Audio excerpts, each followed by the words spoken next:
क्या आप जानते हैं कि तुर्क कौम खुद को या अपने ख़ानदान को या अपने बच्चों को शेर की बजाय भेड़िए से क्यों मुशाहबत देते हैं?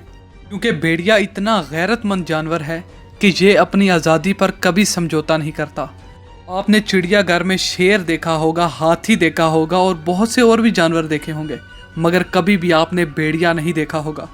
क्योंकि जब भेड़िए को गुलाम कर लिया जाता है तो ये खाना पीना छोड़कर मरना पसंद करता है बजाय ऐसी ज़िंदगी गुजारने के। इसके साथ साथ अरबी में भेड़िए को इब्नुल बार कहा जाता है, यानी वालदैन का नेक बेटा, क्योंकि जब इसके वालदैन बूढ़े हो जाते हैं ये अपने साथ साथ उनके लिए भी शिकार करता है। इसके साथ साथ ये अपने महरम रिश्ते यानी बहन और माँ पर कभी गंदी निगाह नहीं रखता, और ये इतना वफादार होता है कि इसका साथी मर जाए तो वो इसके सोग के लिए 3 महीने तक उसी जगह पर उसका सोग मनाता है। इसलिए खुद को शेर नहीं भेड़िया बनाएं, भेड़िया।